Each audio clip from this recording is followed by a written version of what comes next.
Assalamualaikum warahmatullahi wabarakatuh. Selamat datang di Demit Horor, tempat di mana kisah gaib, misteri, dan teror malam hari menjadi nyata. Bersiaplah, karena setiap cerita punya sisi gelap yang tak semua berani ungkap. Suara. Semakin pelan efek angin berhembus atau suara seretan. Matikan lampu, pasang headsetmu, dan jangan lupa baca doa. Karena kamu sedang memasuki dunia Demit Horor. Pagi itu, warung soto daging milik Pak Arga tampak sepi. Hanya ada satu pelanggan duduk di pojok, menyeruput kuah panas perlahan. Di luar, matahari mulai tinggi, tapi warung yang biasanya ramai belasan tahun lalu kini tinggal kenangan. Kursi-kursi kosong berjejer, dan kipas angin di langit-langit hanya berputar lambat, seolah ikut merasakan lesunya suasana. Pak Arga, pria berumur 55 tahun dengan rambut setengah ubanan, duduk di balik meja kasir sambil menghitung sisa uang di lasi. Sementara itu istrinya Bu Munaroh tampak sibuk mengelap meja walau tak ada kotoran yang menempel. "Mas, kamu lihat sendiri kan? Dari pagi cuma satu mangkok yang laku," keluh Bu Munaroh dengan nada lelah. "Padahal dulu kita bisa jual 20 mangkok sebelum zuhur." Pak Arga mengangguk pelan, matanya menerawang keluar jendela. Di seberang jalan, warung tenda milik Bu Eka tampak ramai. Para tukang ojek, pegawai kantor, bahkan ibu-ibu rumah tangga berbondong-bondong antre beli. Nasi rames di sana, aroma masakan dari warung itu sampai tercium ke warung Pak Arga, menambah perih di hati. Padahal dia baru buka 2 tahun, tapi lihat sendiri. Makin hari makin ramai, gumam Pak Arga pelan. Suaranya bercampur rasa iri dan sedih. Bu Munaroh mendekat. Ia duduk di sebelah suaminya dan berkata dengan nada suara pelan, "Mas, aku ini sudah nggak kuat. Kita kerja dari pagi buta sampai malam tapi hasilnya makin nggak seberapa. Listrik nunggak, utang ke pasar nambah, anak kita juga." "Cukup, Nur," potong Pak Arga menunduk sambil menggenggam kepalanya. Aku tahu semua. Tapi kita harus gimana lagi? Udah dicoba bikin menu baru, promo, ngasih diskon, tetap aja kalah saing." Sunyi kembali menyelimuti warung. Hanya suara kipas yang berderit, seolah mengingatkan bahwa waktu terus berjalan. Sore harinya, setelah menutup warung lebih cepat dari biasanya, Pak Arga dan Bu Munaroh duduk di ruang tengah rumah mereka yang sempit. Dinding kayu sudah mulai lapuk, dan lantainya yang dulu keramik kini retak-retak. "Kamu ingat Mbah Rono?" tanya Bu Munaroh pelan, menatap suaminya. Pak Arga mengernyit. "Yang tinggal di pinggir kebun bambu itu?" "Iya, dia pernah bilang soal jalan pintas," ujar Bu Munaroh kini lebih pelan. "Soal pesugihan." Pak Arga menatap istrinya dengan mata lebar. "Nur, kamu ngomong apa sih ini?" "Mas, dengarkan aku dulu," ujar Bu Munaroh sambil menggenggam tangan suaminya. "Aku nggak asal ngomong. Aku udah lama mikirin ini. Aku kasihan lihat kamu makin stres tiap hari. Kalau terus begini kita bisa kehilangan semuanya. Pesugihan itu bukan jalan yang benar, Nur." "Lalu jalan mana lagi yang benar?" bentak Bu Munaroh tiba-tiba, matanya berkaca-kaca. "Kita udah usaha bertahun-tahun, Mas, tapi orang seperti Bu Eka itu yang baru mulai langsung sukses. Kamu nggak penasaran, kamu nggak curiga?" Pak Arga terdiam. Di dalam hatinya, kata-kata istrinya mulai menancap. Ia memang sudah muak. Muak melihat warungnya sepi, muak hidup susah, dan muak setiap kali merasa dikalahkan oleh orang yang menurutnya belum pantas lebih sukses. "Apa katanya Mbah Rono?" tanya Pak Arga perlahan. Bu Munaroh menghela napas panjang, lalu menjawab, "Katanya, ada cara, tapi butuh tumbal. Dan setiap malam Jumat Kliwon kita harus ikut ritualnya." Pak Arga menoleh tajam. "Tumbal?" Bu Munaroh menunduk. "Anak kita, Mas." "Gila kamu," teriak Pak Arga, berdiri dengan wajah merah padam. "Itu darah, daging kita, Nur." Bu Munaroh ikut berdiri, air mata mengalir di pipinya. Aku tahu. Tapi kamu mau terus hidup begini? Nggak punya apa-apa, kalah saing, tiap malam mikirin utang?" Pak Arga mematung, tubuhnya lemas. Ia menunduk, tak tahu harus bicara apa. Malam itu mereka tidur tanpa bicara lagi. Tapi dalam diam, pikiran Pak Arga tak tenang. Kata-kata Bu Munaroh terus terngiang-ngiang, bayangan warung Bu Eka yang selalu ramai, dan wajah anak mereka yang tertawa di ruang belakang, menari-nari dalam pikirannya. Di luar angin malam bertiup pelan. Suara burung hantu terdengar dari kejauhan. Dan di kejauhan sana, di balik kebun, bambu yang gelap, seseorang duduk menunggu tersenyum dalam gelap. Menunggu pasangan suami istri yang mungkin sebentar lagi akan datang. Mencari jalan pintas.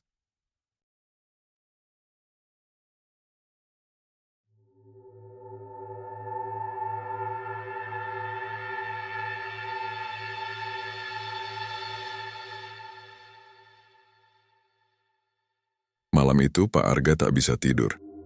Tubuhnya terbaring di kasur tipis beralaskan tikar, tapi pikirannya berputar kemana-mana. Matanya menatap langit-langit kamar yang gelap, tapi bayang-bayang warung Bu Eka, wajah lelah istrinya, dan senyum polos anak semata wayangnya terus datang bergantian. Berat rasanya memikirkan pilihan yang ditawarkan Bu Munaroh, tapi lebih berat lagi melihat usahanya yang sekarat hari demi hari.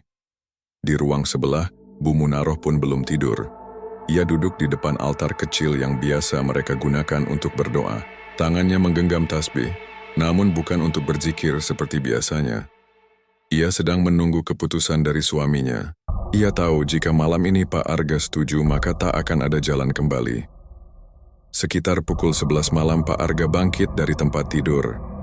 Ia berjalan pelan ke ruang tengah. Di sana, Bu Munaroh sudah menunggu, seolah tahu langkah kaki suaminya akan menuju ke arahnya malam itu. Besok malam, kita temui Mbah Rono, kata Pak Arga dengan suara berat. Bu Munaroh tak menjawab. Ia hanya mengangguk, pelan tapi pasti.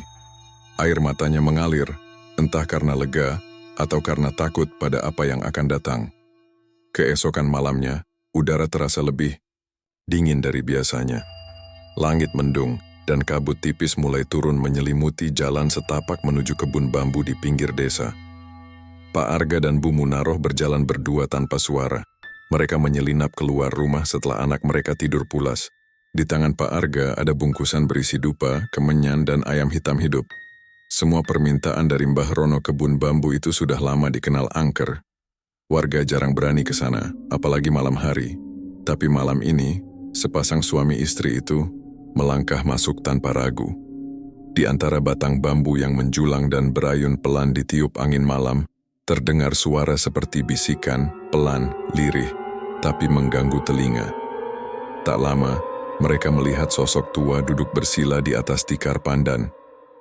Ia mengenakan jubah abu-abu, rambutnya panjang tak terurus dan wajahnya keriput seperti kulit kering. Ia adalah Mbah Rono, dukun tua yang sejak dulu dikenal sebagai penjaga jalur gelap. Kalian datang juga akhirnya, gumam Mbah Rono tanpa membuka mata. Pak Arga dan Bu Munaroh duduk bersimpuh di depannya. Ayam hitam diletakkan di tengah, berkokok lirih seolah tahu nasibnya akan berakhir malam itu. Kalian datang minta kekayaan, lanjut Mbah Rono. Tapi semua ada harga. Tak ada yang gratis di dunia ini, apalagi dari dunia sebelah. Pak Arga menelan ludah. Kami siap. Asal kami bisa bangkit. Bisa laku lagi. Bisa punya rumah yang pantas, mobil, motor, dan bisa mengalahkan Bu Eka. Mbah Rono membuka matanya. Tatapannya tajam seperti menembus jiwa. Begitu dalam dendammu, Pak Arga. Sampai-sampai anakmu pun rela kamu korbankan. Pak Arga tertunduk. Ia tak bisa menjawab, tapi diamnya sudah cukup jadi jawaban. Mbah Rono tersenyum miring. Ia mengambil ayam hitam itu dan menyayat lehernya dengan pisau kecil. Darah menetes ke dalam mangkuk tanah liat, bercampur kemenyan yang mulai dibakar. Aroma amis dan asap menyatu dengan kabut malam. Mulai malam Jumat Kliwon nanti, kamu akan diberi kemampuan berubah menjadi babi. Tapi bukan babi biasa. Ini babi pesugihan. Kamu akan mencuri uang harta dari rumah-rumah warga. Makin banyak yang kamu ambil, makin banyak yang kamu dapatkan. Pak Arga mengangguk pelan. Lalu tumbalnya, anakmu. Darah dagingmu sendiri, kata Mbah Rono datar. 3 hari sebelum malam Jumat Kliwon pertama. Kamu harus potong sedikit rambutnya dan teteskan darah dari ujung jarinya ke dalam kendi ini. Ia menunjuk kendi kecil di sisinya. Itu syarat awal. Setelah itu kamu bebas mengambil kekayaan sebanyak mungkin. Pak Arga gemetar tapi ia mengangguk. Matanya kini gelap. Dalam hati ia membisikkan satu kalimat yang belum pernah ia ucapkan sebelumnya. Maaf, nak. Ini demi kita semua. Mbah Rono berdiri. Tangannya melukis sesuatu di udara, seperti membuat jaring tak kasat mata. Kalian harus merahasiakan ini. Sekali terbongkar, kutukan akan datang. Dan tubuhmu akan mati separuh, hidup separuh. Seperti bangkai yang berjalan. Suasana mendadak mencekam. Angin berhembus kencang. Suara-suara aneh seperti tawa dan jeritan terdengar di sela-sela bambu. Tapi Pak Arga dan Bu Munaroh tetap diam. Mereka sudah terlalu jauh untuk mundur. Saat mereka pulang, langit mulai memerah. Fajar menyingsing dengan tenang, seolah tak tahu bahwa satu keluarga baru saja menjual jiwanya pada kegelapan. Di rumah, anak mereka masih tertidur lelap di kamar. Napasnya teratur, wajahnya damai. Pak Arga berdiri di depan pintu kamar anaknya, menatap diam. Tangannya mengepal. Ia tahu mulai malam Jumat Kliwon nanti, segalanya akan berubah. Hari-hari berlalu cepat.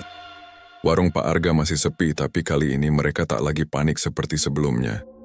Ada ketenangan aneh di wajah Pak Arga dan Bu Munaroh, seolah mereka sedang menunggu sesuatu yang besar.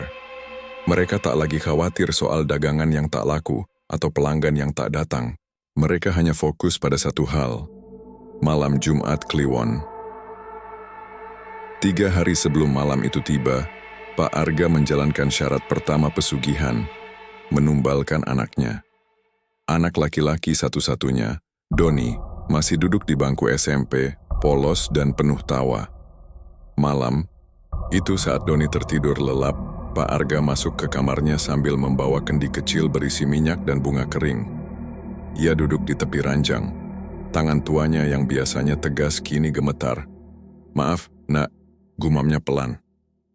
Dengan pisau kecil yang telah disiapkan, ia memotong sehelai rambut Doni, lalu menusuk ujung jari anaknya sedikit hingga meneteskan darah.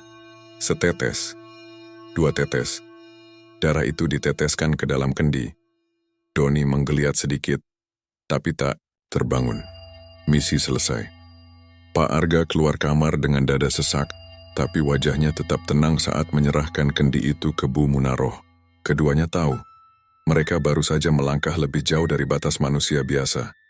Malam Jumat Kliwon pun tiba. Langit gelap gulita, bulan tertutup awan, dan udara dingin menusuk tulang. Suasana desa begitu sunyi, hanya terdengar suara jangkrik dan angin yang melolong melewati sela-sela rumah. Di dalam rumah, Pak Arga duduk bersila di kamar belakang, telanjang dada, tubuhnya diolesi minyak berwarna kehitaman. Di depannya Bu Munaroh membaca doa-doa aneh yang diajarkan Mbah Rono, sambil membakar kemenyan dan memutar kendi berisi darah Doni. Pak Arga memejamkan mata, tubuhnya mulai panas, napasnya cepat. Siap mas, bisik Bu Munaroh. Pak Arga mengangguk, detik berikutnya tubuhnya mulai kejang, matanya membelalak, dan suara aneh keluar dari tenggorokannya. Ia jatuh ke lantai, menggeliat seperti kesurupan. Tubuhnya perlahan berubah, tangan menjadi kaki pendek, wajahnya memanjang, kulit ditumbuhi, bulu hitam pekat.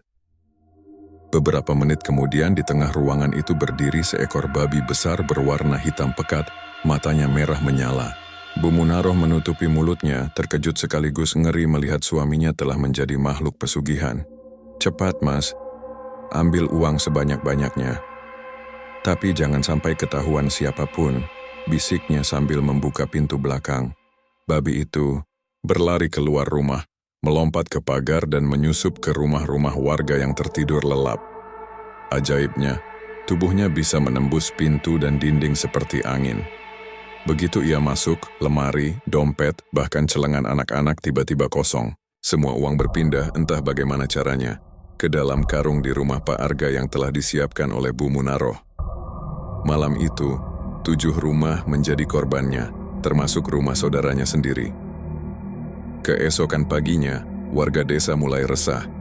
Banyak yang mengeluh kehilangan uang, Bahkan ada yang menyangka anak atau cucunya mencuri. Aneh, laci saya dikunci, tapi uang hilang semua, ujar Bu Rini di warung sebelah. Saya juga, dompet di bawah bantal, tapi pagi-pagi kosong.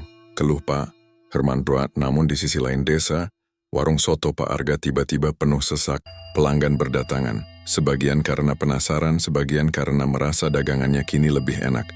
Padahal resepnya sama. Bu Munaroh tersenyum puas di balik dapur, sementara Pak Arga, yang masih lemas setelah berubah semalam, duduk di kasir dengan senyum palsu.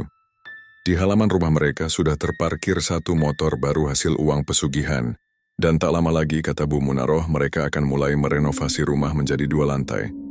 Namun, di tengah euforia itu, ada satu orang yang mulai curiga. Pak Asrofi. Pak Asrofi adalah tetangga dekat yang dikenal sebagai seorang kiai. Usianya hampir sama dengan Pak Arga, tapi pembawaannya tenang dan bijak. Ia tak banyak bicara, tapi diam-diam memperhatikan setiap perubahan di lingkungan sekitarnya. Pagi itu, saat melewati warung Pak Arga, ia berdiri sebentar. Matanya menyipit melihat keramaian yang tiba-tiba. Lalu hidungnya mengendus-endus samar, aroma kemenyan darah dan sesuatu yang tak suci. Semoga ini cuma perasaanku saja, gumamnya, lalu melanjutkan langkahnya. Malam demi malam, setiap malam Jumat Kliwon, Pak Arga terus berubah menjadi babi ngepet. Korbannya makin banyak, uangnya makin banyak. Mobil pertama dibeli, warung diperluas, rumah tetangganya mulai dilampaui. Sampai suatu malam, Pak Arga memutuskan masuk ke rumah Bu Eka, pesaing utamanya.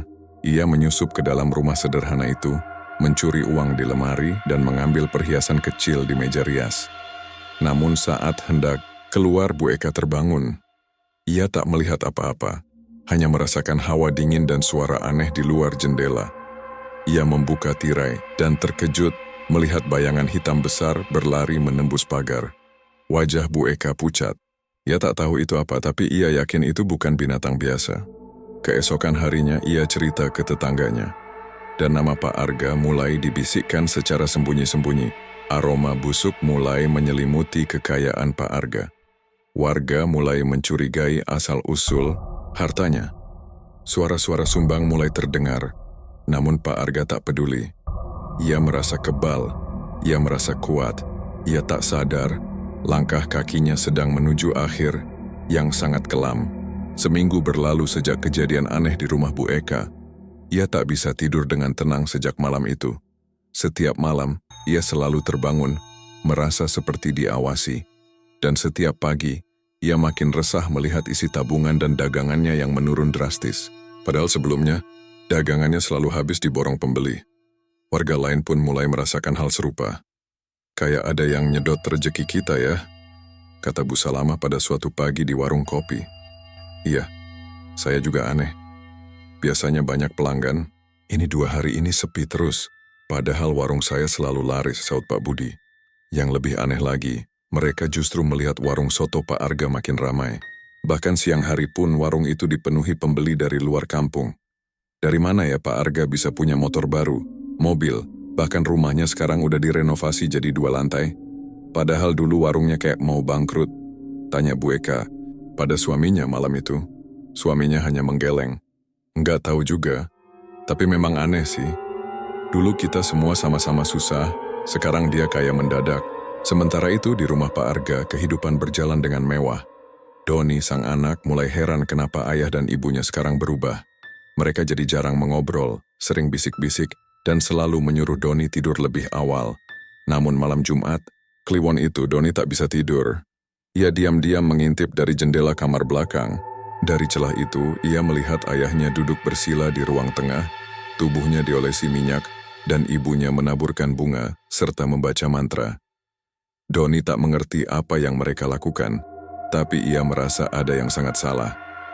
Saat tubuh Pak Arga mulai berubah menjadi makhluk hitam berbulu, Doni membekap mulutnya sendiri agar tidak menjerit. Matanya membelalak, itu, "Ayah," bisiknya dalam hati. Ia mundur perlahan dari jendela, tubuhnya gemetar. Malam itu Doni tak tidur. Ia hanya menangis dalam diam. Ia tahu keluarganya sedang melakukan sesuatu yang jahat, tapi kepada siapa ia harus bicara? Di tempat lain, Pak Asrofi semakin mencurigai sesuatu. Ia sudah mencium aroma pesugihan sejak pertama kali mencium bau kemenyan dari rumah Pak Arga. Tapi ia tak ingin menuduh tanpa bukti. Malam Jumat Kliwon itu, ia berdiri di serambi rumah sambil memegang tasbih. Dan, benar saja, sekitar pukul 2 dini hari, ia melihat bayangan hitam melompat pagar rumah tetangga, lalu menghilang begitu saja. Itu bukan binatang biasa, gumamnya. Ia mendekatkan tasbih ke dada. Mulutnya komat kamit membaca ayat-ayat suci. Ini kerjaan babi ngepet. Esok harinya Pak Asrofi mengajak beberapa tetangga yang mulai resah. Apa kalian sadar, sudah banyak uang yang hilang dari rumah kalian? Iya Kiai, kata Bu Sarti. Padahal pintu terkunci tapi duit di dompet saya hilang semua. Sudah saatnya kita jaga kampung ini. Saya curiga ada yang pakai pesugihan, kata Pak Asrofi. Para warga mulai berbisik-bisik, sebagian mengangguk. Setuju, sebagian takut. Tapi satu nama mulai muncul dalam pembicaraan mereka, Pak Arga. Dia yang paling mencolok. Warungnya sepi, terus tiba-tiba kaya, kata Pak Budi. Rumahnya kayak istana sekarang. Mobil, motor, semuanya baru.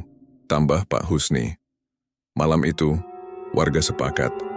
Jika pada malam Jumat Kliwon berikutnya kejadian serupa masih terjadi, mereka akan melakukan penjagaan kampung secara diam-diam. Beberapa hari menjelang malam keramat itu, suasana di kampung menjadi tegang. Bu Eka memasang kunci ganda di semua pintu rumahnya. Pak Herman mulai tidur sambil membawa parang. Bahkan ada yang tidur di ruang tamu agar bisa berjaga jika ada yang mencurigakan. Di rumah Pak Arga, Bu Munaroh mulai merasa tidak tenang. Ia merasa diawasi. Beberapa tetangga tak lagi ramah padanya. Bahkan anak-anak yang dulu bermain dengan Doni, kini menjauh. Mereka mulai curiga, Mas. Apa kita harus berhenti aja? Tanya Bu Munaroh. Pak Arga menggeleng cepat. Enggak, kita udah sejauh ini. Uang makin banyak. Warung kita nomor 1 sekarang. Kalau kita berhenti, semua akan hilang. Dan kita bisa kena kutukan. Bu Munaroh terdiam. Di lubuk hatinya ia mulai menyesal. Tapi semuanya sudah terlambat. Malam Jumat Kliwon kembali datang. Langit mendung, angin dingin dan kabut tipis menyelimuti kampung. Tapi malam ini berbeda. Warga kampung tidak tidur. Secara diam-diam, mereka sudah berkumpul di pos ronda. Pak Asrofi memimpin doa dan membagi tugas. Kita tidak boleh gegabah. Jangan main hakim sendiri. Tapi kalau kita menangkap sesuatu malam ini, kita bawa ke balai desa. Ujarnya tegas. Warga menyebar, ada yang berjaga di jalan, ada yang di halaman rumah masing-masing dan beberapa bersembunyi di sudut gang. Sementara itu, di rumah Pak Arga, ritual kembali dimulai. Doni dikunci di kamar, tak diberi kesempatan keluar. Ia menangis diam-diam, takut, dan bingung. Pak Arga berubah menjadi babi untuk kelima kalinya. Dengan tubuh hitam dan mata merah, ia berlari keluar rumah, seperti biasa. Tapi malam ini, sudah ada yang menunggu. Malam Jumat Kliwon itu sunyi luar biasa. Tidak ada suara jangkrik, tidak ada suara burung malam. Yang terdengar hanya desir angin dan jantung para warga yang berdetak cepat di balik semak dan sudut-sudut gelap kampung. Di pos ronda, Pak Asrofi memimpin doa dalam hati. Ia sudah merasakan hawa tak enak sejak petang tadi. Aroma belerang dan kemenyan samar-samar tercium di udara. Itu tanda bahwa makhluk halus sudah berkeliaran. Warga desa yang biasanya penakut, kini memasang tekad.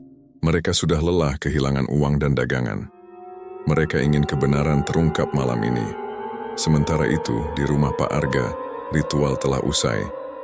Tubuh Pak Arga telah berubah sempurna menjadi seekor babi besar berwarna hitam legam, dengan mata merah menyala dan bau busuk menyengat. Bu Munaroh membuka pintu belakang dengan hati was-was. Cepat, Mas. Cepat kembali sebelum subuh, bisiknya. Babi itu berlari keluar dan mulai menyusup ke rumah-rumah warga. Ia seperti bayangan gelap, bergerak tanpa suara, masuk tanpa membuka pintu. Dalam waktu setengah jam ia sudah menguras 3 rumah, uang, emas, dompet semua lenyap. Namun saat hendak masuk rumah keempat, ia merasa sesuatu yang ganjil. Di pojok halaman rumah Bu Eka, ia melihat bayangan orang berdiri. Babi itu buru-buru memutar arah. Tapi kali ini, terlambat. Pak Budi dan Pak Herman muncul dari balik semak, membawa jaring dan lampu senter. Itu dia. Babi ngepet. Babi itu panik dan mencoba melarikan diri, tapi dari arah gang muncul warga lain dengan bambu panjang dan jaring besar. Mereka menutup jalan lari babi itu. "Tangkap! Jangan sampai kabur!" teriak Pak Asrofi yang datang dari arah berlawanan. Suasana jadi ricuh. Babi itu berlari ke sana kemari, membentur tembok, menabrak pot, tapi akhirnya ia tersudut di dekat balai desa. Dengan sigap, warga menjeratnya dengan jaring, lalu mengikat kakinya. Babi itu meronta keras, mengeluarkan suara seperti menangis. Namun tak ada warga yang iba, mereka justru tambah bersemangat bawa ke balai desa. Di balai desa, babi itu diletakkan di tengah ruangan. Warga mengepung dengan wajah penuh penasaran, takut, marah, dan geli. Pak Asrofi mengambil segelas air putih yang sudah dibacakan doa. Ia menyiramkan air itu ke kepala babi sambil membaca ayat-ayat suci dengan lantang. Tiba-tiba tubuh babi itu kejang hebat. Matanya melotot, giginya berbusa dan perlahan kulitnya mulai mengelupas. Bulu-bulu hitam rontok, kakinya memanjang, wajahnya berubah, hingga akhirnya seekor babi besar itu berubah menjadi Pak Arga. Sontak warga terdiam. Suasana mendadak sunyi. Tak lama, suara gemuruh emosi pecah. "Pak Arga? Astagfirullah, dia pelakunya." Ternyata benar. Dia yang bikin kita semua sengsara. Pak Arga tergeletak di lantai, lemas, telanjang, hanya ditutupi sobekan jaring. Tubuhnya penuh luka dan memar. Matanya terbuka pelan, melihat kerumunan. Wajah-wajah yang dulu menghormatinya, kini memandangnya dengan jijik. Ia mencoba bicara, tapi mulutnya kaku. Pak Asrofi mendekat. "Kenapa kau lakukan ini, Arga? Kau tumbalkan anakmu. Kau curi rejeki tetanggamu, hanya demi kekayaan sesaat?" Pak Arga menangis, air matanya menetes tanpa suara. Saya cuma ingin warung saya ramai lagi. Saya cuma ingin hidup enak seperti orang-orang kaya." "Kau salah jalan, Arga. Kekayaan sejati tidak datang dari darah dan tumbal," ujar Pak Asrofi tegas. Bu Munaro yang mendengar kabar itu segera lari ke balai desa. Begitu melihat suaminya dalam keadaan mengenaskan, ia jatuh terduduk menangis histeris. "Saya nggak sangka akan sejauh ini, Kiai. Saya cuma ikut suami saya. Dan sekarang kalian berdua harus bertanggung jawab," kata Pak Asrofi. Warga sempat ingin menghakimi, tapi Pak Asrofi menenangkan mereka. "Biarkan hukum yang berjalan. Kita bukan pembalas, kita cuma penjaga kebenaran." Keesokan harinya, berita tentang penangkapan babi ngepet langsung menyebar ke kampung sebelah. Pak Arga dan Bu Munaroh dibawa ke kantor desa, lalu diserahkan ke pihak berwajib. Rumah mereka dikosongkan, dan warung sotonya ditutup. Yang paling menyayat hati adalah nasib Doni. Anak itu hanya bisa duduk diam di teras rumah tetangganya, melihat kedua orang tuanya dibawa pergi dengan mobil aparat. Ia tidak tahu harus merasa apa, sedih, marah, kecewa, atau takut.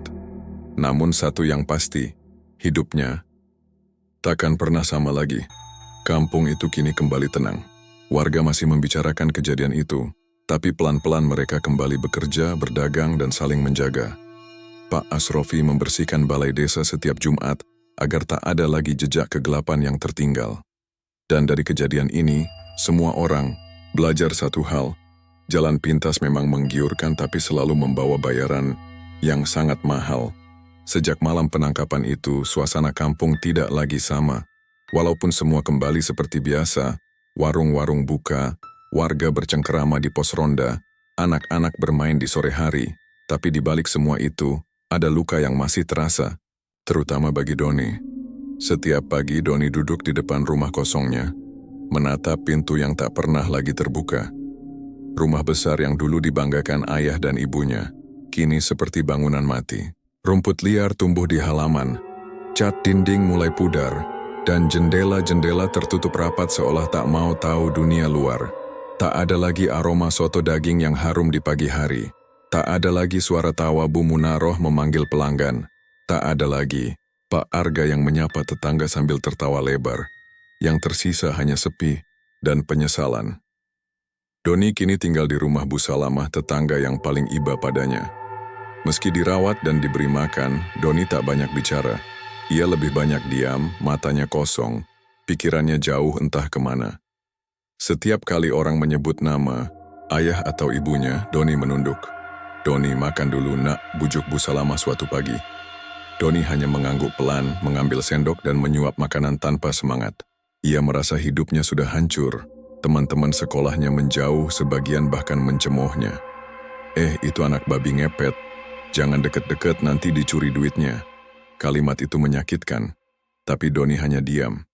Ia tahu semua itu karena ulah orang tuanya. Suatu hari, Doni memberanikan diri mendatangi Pak Asrofi. Ia berdiri lama di gerbang rumah sang kiai sebelum akhirnya mengetuk pelan. Pak Asrofi keluar dan terkejut melihat Doni berdiri dengan wajah tertunduk. "Doni, Masya Allah." "Ayo masuk nak." Doni masuk duduk di tikar ruang tamu. "Ada apa Doni?" tanya Pak Asrofi lembut. Dengan suara pelan dan gemetar, Doni bertanya, "Pak, apakah saya juga akan jadi seperti ayah?" Pak Asrofi menatap mata anak itu dengan iba. Ia menarik napas panjang sebelum menjawab, "Tidak nak, engkau tidak akan jadi seperti ayahmu. Takdir manusia bisa berubah asal ia mau berjuang dan bertaubat. Engkau masih suci, engkau tidak ikut memilih jalan itu." Doni mulai menangis. "Saya sayang ayah dan ibu, Pak. Tapi kenapa mereka tega? Kenapa harus saya yang jadi tumbal pertama?" Pak Asrofi terdiam. Hatinya teriris mendengar kalimat itu. Ia tahu bahwa dalam pesugihan syarat yang paling keji adalah menumbalkan darah sendiri. Dan Doni, anak yang polos ini, telah diserahkan tanpa sadar. Mereka telah dibutakan oleh dunia, Doni. Tapi kamu masih punya masa depan. Jangan benci mereka. Tapi jadikan ini pelajaran, kamu bisa menjadi lebih baik. Pak Asrofi memeluk Doni. Anak itu menangis keras di pelukannya. Tangisan yang ia pendam selama ini akhirnya pecah juga. Beberapa minggu kemudian Pak Asrofi mengajak Doni tinggal bersamanya. Ia menganggap anak itu seperti cucunya sendiri. Didaftarkannya Doni ke pesantren kecil di kampung, agar ia bisa belajar agama dan menjauh dari bayang-bayang masa lalu. Di pesantren, Doni perlahan berubah. Ia mulai belajar mengaji, salat tepat waktu, dan menghafal doa-doa. Ia pun belajar membantu warga, ikut membersihkan masjid, dan ikut kerja bakti. Warga kampung, yang tadinya mencibir, mulai melihat perubahan itu. "Anak itu kuat ya, bisa bangkit meski orang tuanya begitu," ujar Bu Sarti. "Pak Asrofi memang hebat, bisa membimbing anak yang terluka sedalam itu," tambah Pak Herman. Lambat laun, kepercayaan warga terhadap Doni tumbuh kembali. Di sisi lain, rumah Pak Arga tetap kosong, tak ada yang berani menempati.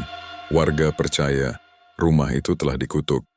Kadang terdengar suara tangisan dari dalam rumah, kadang pintu terbuka sendiri, meski tak ada angin. Ada pula yang melihat bayangan hitam di jendela atas pada malam Jumat. Akhirnya, warga sepakat menutup rumah itu dengan papan. Mereka menulis dilarang masuk dengan cat merah di pagar. Namun bagi Doni, rumah itu adalah kenangan. Kenangan manis sekaligus pahit. Ia sesekali duduk di depan rumah itu, membaca ayat suci dalam hati, mendoakan kedua orang tuanya yang kini mendekam di balik jeruji. Ia tidak membenci mereka. Ia hanya berjanji dalam hati bahwa ia tak akan mengulangi kesalahan yang sama. Epilog kampung itu kini hidup lebih damai. Tak ada lagi kejadian aneh, tak ada lagi uang yang hilang. Warga jadi lebih religius, lebih hati-hati dan lebih bersyukur. Doni tumbuh menjadi pemuda yang disegani.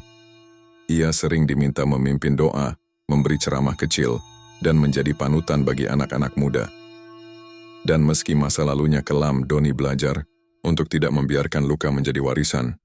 Karena ia tahu sebesar apapun kegelapan yang pernah menyelimuti hidupnya, cahaya selalu bisa menang jika ia memilih jalan yang benar.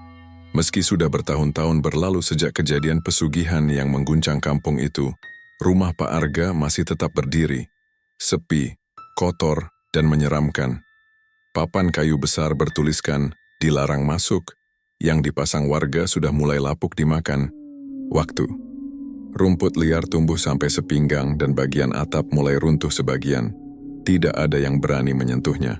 Bahkan satpam desa pun tidak pernah berani berjaga dekat sana. Meski begitu, cerita tentang rumah itu terus hidup di tengah masyarakat. Kalau malam Jumat, kadang ada suara tangisan perempuan dari kamar atas, kata Pak Herman suatu malam di pos ronda. Bulan lalu anak-anak kecil yang main layangan sore-sore lihat bayangan hitam di jendela, padahal rumah itu kosong, timpal Pak Budi sambil memeluk jaketnya. Kabar mistis itu pun menyebar sampai ke kampung sebelah. Rumah itu mulai dikenal sebagai rumah terkutuk. Tidak sedikit orang luar yang datang hanya untuk memotret dari luar pagar, penasaran dengan cerita babi ngepet yang dulu mengguncang kampung. Namun kampung tak bisa menutup rumah itu selamanya, karena rumah itu masih tercatat atas nama Pak Arga dan Bu Munaroh, dan entah bagaimana, sebuah surat dari pihak pemerintah daerah datang. Rumah itu harus dibersihkan dan didata ulang, sebagai bagian dari proyek penataan aset desa. Warga pun gelisah. Mereka tahu, membuka rumah itu sama saja dengan membangunkan sesuatu yang selama ini mereka biarkan tertidur. Kepala desa akhirnya mengutus 3 orang. Pak Rudi, petugas dari kelurahan, serta 2 pemuda kampung, Rangga dan Aldi, yang dikenal berani dan tidak percaya takhayul. Cuma bersihin halaman, cek bagian dalam, lalu foto buat dokumentasi. Gampang, kata Rangga dengan santai. Namun, begitu mereka membuka pagar rumah itu, hawa dingin langsung menyergap. Aldi, yang awalnya ikut-ikutan berani, mulai melirik kanan-kiri. Apa kita bawa doa-doaan dulu ya? Bisiknya. Terlambat. Kita udah di sini. Ayo masuk. Mereka membuka pintu depan yang sudah reyot. Bunyi engselnya berdecit panjang, seperti jeritan pelan. Aroma lembab bercampur amis langsung menyeruak keluar. Ruang tamu berdebu, penuh sarang, laba-laba. Meja kayu tempat mangkuk-mangkuk soto dulu diletakkan masih ada di sana, tapi retak dan dipenuhi noda hitam. Mereka menyusuri setiap ruangan. Semakin dalam mereka masuk, suasana semakin berat, seolah rumah itu tidak senang dikunjungi. Sampai akhirnya mereka sampai di kamar atas. Kamar tempat Pak Arga biasa melakukan ritual. Pintu kamar itu terkunci. Anehnya, dari dalam tercium bau menyengat seperti dupa terbakar. Pak Rudi dengan kunci, duplikat dari kelurahan membuka paksa pintu. Begitu pintu terbuka, angin kencang keluar dari dalam kamar, mematikan senter yang mereka pegang secara bersamaan. Bismillah. Apa itu tadi? Teriak Aldi. Di dalam kamar itu, dindingnya penuh. Coretan-coretan hitam yang membentuk simbol aneh.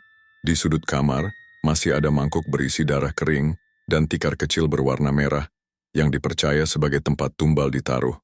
Mereka tidak sempat memeriksa lebih jauh karena tiba-tiba terdengar suara geraman dari bawah lantai.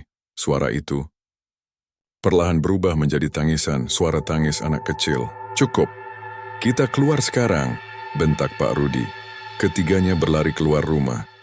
Mereka tak sempat mengunci pintu lagi. Nafas mereka memburu, muka mereka pucat pasi. Sejak hari itu, rumah Pak Arga makin menjadi-jadi. Warga mulai mengalami kejadian aneh. Pak Anwar, tetangga sebelah rumah itu, mengaku uang dagangannya hilang. Begitu saja 2 malam berturut-turut, padahal ia menyimpannya dalam lemari terkunci.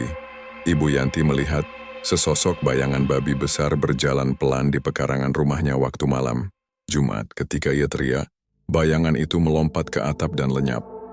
Yang paling menyeramkan adalah kejadian yang dialami Rangga, salah satu dari 3 orang yang membuka rumah itu. Suatu malam, ia berjalan pulang dari warung. Saat melewati depan rumah Pak Arga, ia melihat pintu rumah itu terbuka sedikit. Dari dalam ia mendengar suara, "Rangga, sini. Bantu saya jadi kaya." Rangga lari terbirit-birit tanpa menoleh ke belakang.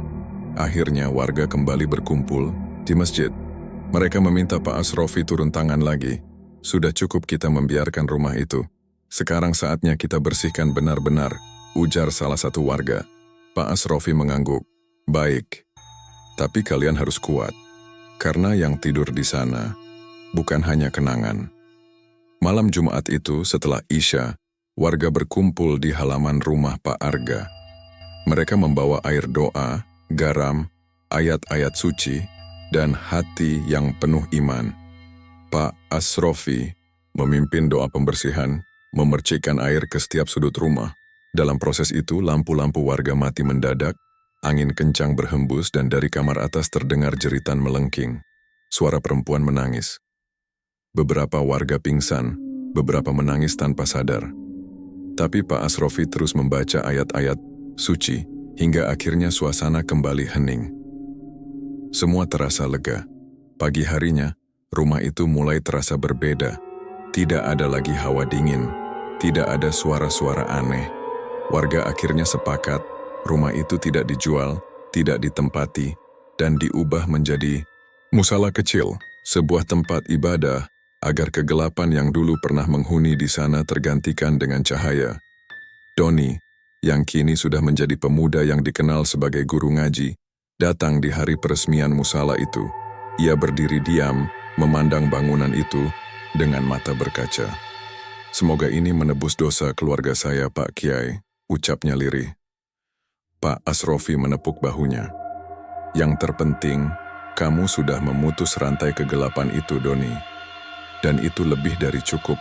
Sudah hampir 3 tahun berlalu sejak rumah Pak Arga dibersihkan dan diubah menjadi musala kecil. Warga kampung kini hidup dengan tenang. Musala itu menjadi tempat berkumpul warga, tempat belajar mengaji, bahkan tempat anak-anak bermain di sore hari. Doni, yang dulu menjadi korban dari keserakahan orang tuanya, kini tumbuh menjadi ustaz muda yang disegani. Ia sering mengisi ceramah di malam Jumat dan menjadi panutan anak-anak muda di kampungnya. Namun, seperti kata orang tua dulu, dosa besar tidak pernah benar-benar hilang. Ia hanya tertidur menunggu waktu untuk bangkit kembali. Pada suatu hari, yang tampak biasa, datanglah seorang pria asing ke kampung itu. Namanya Pak Roni, usia sekitar 40-an. Ia datang mengendarai mobil mewah dan mengenakan pakaian rapi. Pak Roni bilang, ia adalah keponakan jauh dari Bu Munaroh dan ingin melihat rumah peninggalan keluarganya.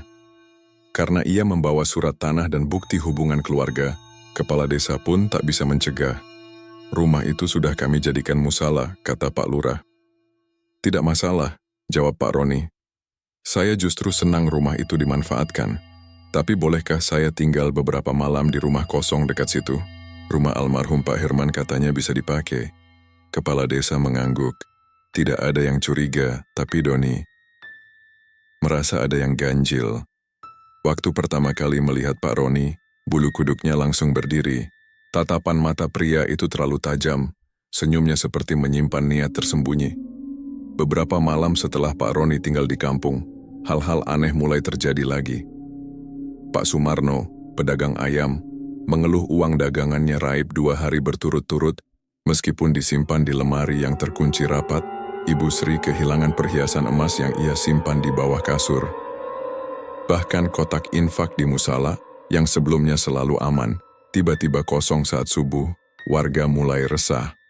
Apa jangan-jangan babi ngepet itu kembali?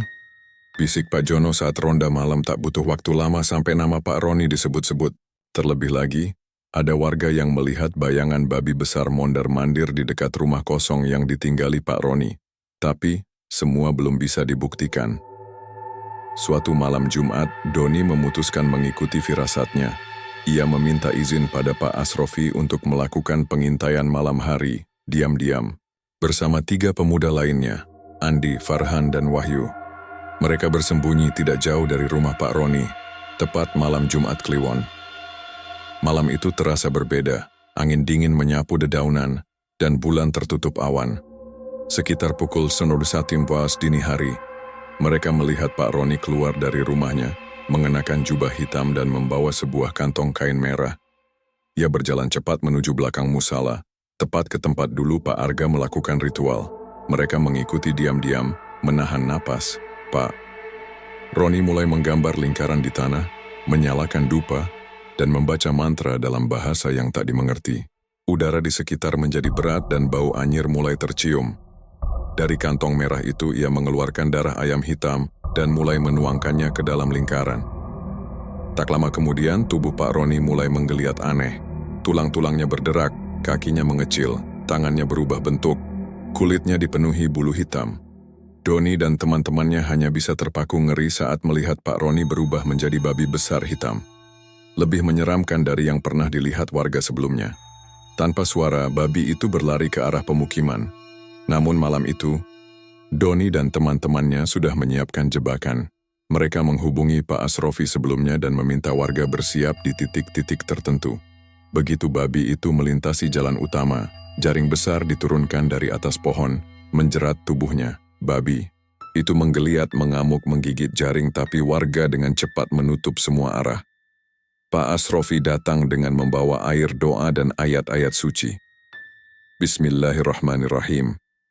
Keluar kau dari kegelapan, wahai yang mengikuti jalan setan, teriak Pak Asrofi. Babi itu mengerang, menjerit seperti manusia yang kesakitan. Tubuhnya mengejang, mengecil, dan dalam sekejap berubah kembali menjadi Pak Roni yang telanjang dan lemas di dalam jaring. Warga terdiam. Beberapa memalingkan wajah, tak sanggup melihat kenyataan. Pak Roni hanya tertawa kecil. Kalian pikir dosa itu bisa dibersihkan dengan air doa? Kalian terlalu polos. Pesugihan ini warisan yang tidak bisa dimusnahkan. Pak Asrofi memandangnya dalam. Selama masih ada yang serakah, memang pesugihan akan selalu ada. Tapi kami akan selalu melawan. Sekecil apapun cahaya tetap mampu mengusir gelap. Pak Roni akhirnya dibawa ke kantor polisi. Ia mengaku telah mempelajari ilmu hitam itu dari mantan narapidana, seorang yang pernah satu sel dengan Pak Arga di penjara. Ternyata, ilmu pesugihan babi ngepet itu diturunkan seperti warisan, ditulis dalam kitab kuno yang kini berpindah tangan ke banyak orang serakah. Sejak kejadian itu, warga semakin waspada. Mereka tidak lagi hanya bergantung pada cerita lama atau mitos, tapi mulai menguatkan iman, memperbanyak kegiatan keagamaan, dan saling menjaga satu sama lain. Doni pun kembali berdiri di musala. Kita tidak bisa mencegah orang luar membawa niat jahat ke sini, katanya di malam taklim. Tapi kita bisa memperkuat diri agar kampung ini tidak jadi tempat berkembangnya kegelapan lagi. Warga pun mengangguk, menyadari bahwa kegelapan tidak selalu datang dengan bentuk menyeramkan. Kadang ia datang dengan mobil mewah, senyuman ramah, dan janji indah. Dan seperti itu jugalah pesugihan bekerja, membungkus keserakahan dengan iming-iming keberhasilan. Tapi kampung itu sudah belajar. Dan Doni sudah bersumpah tak akan membiarkan sejarah kelam keluarganya terulang lagi. Sudah 6 bulan sejak Pak Roni ditangkap dan kampung kembali tenang. Musala bekas rumah Pak Arga kini semakin ramai. Anak-anak mengaji tiap sore, remaja masjid mulai aktif menyelenggarakan kegiatan malam Jumat, dan warga makin akrab satu sama lain. Doni merasa bersyukur. Hidupnya kini penuh makna, tidak lagi dibayang-bayangi dosa orang tuanya. Namun, semua itu berubah saat seorang tukang rongsokan bernama Bang Toha menemukan sesuatu yang aneh. Pagi itu, ia tengah mengais barang bekas di tempat pembuangan akhir di pinggir desa, tepat di belakang sebuah gudang kosong milik bekas keluarga Munaroh. Saat mengangkat tumpukan kayu tua dan kain-kain lusuh, ia menemukan sebuah kotak kayu kecil yang dipaku rapat dan dilapisi dengan tali merah. Karena penasaran, Bang Toha membuka paksa kotak itu di rumahnya. Di dalamnya, ada sebuah kitab tua berwarna merah gelap, seperti warna darah kering. Halamannya dari kulit kambing, dan tulisan di dalamnya menggunakan aksara kuno berwarna hitam dan merah.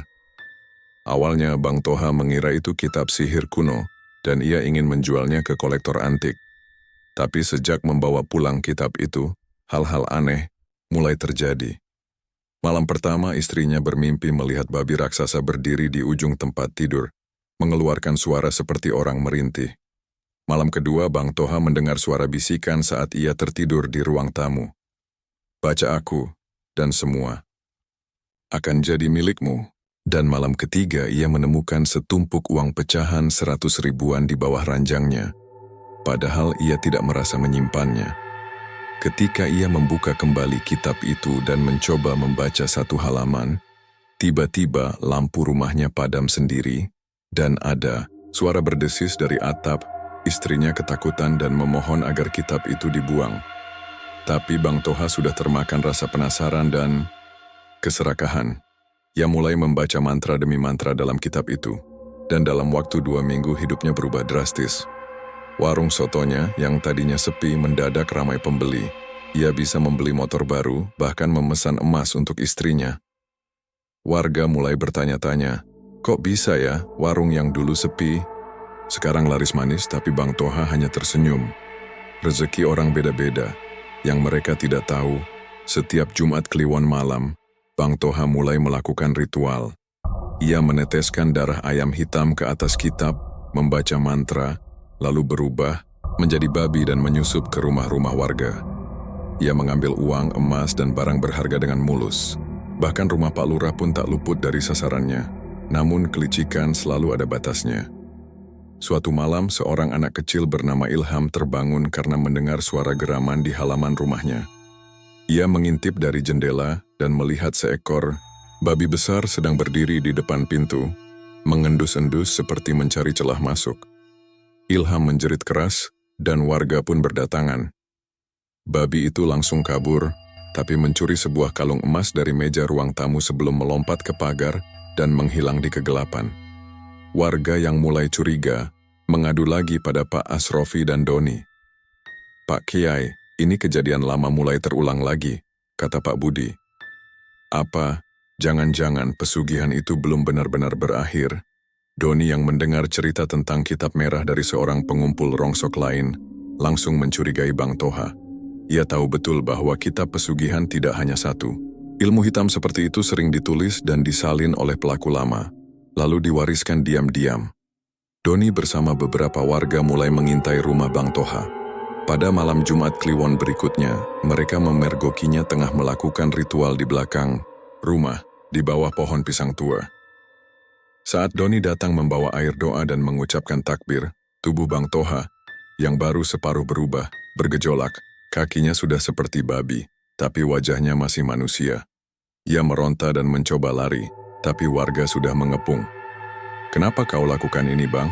Tanya Doni dengan suara berat. Bang Toha menangis sambil berteriak, aku cuma ingin hidup lebih baik. Hidupku susah terus aku cuma mau seperti Pak Arga dulu. Dan kau lihat sendiri bagaimana akhirnya Pak Arga, jawab Pak Asrofi yang datang membawa kitab suci. Hidup tidak bisa dibeli dengan darah, Bang Toha. Kebahagiaan tidak datang dari tubuh babi. Akhirnya, kitab merah itu diambil dari tangan Bang Toha. Pak Asrofi membungkusnya dengan kain kafan dan membawanya ke masjid untuk dibakar di bawah doa-doa khusus. Begitu kitab itu terbakar, langit yang tadinya mendung langsung terang. Angin berhenti dan suara-suara aneh lenyap. Bang Toha pingsan. Saat sadar, ia tidak bisa mengingat apapun tentang pesugihan. Ia seperti orang yang baru bangun dari mimpi panjang. Malam itu Doni termenung di musala. Ia menatap api lilin yang berkedip-kedip, lalu berkata pelan pada dirinya sendiri.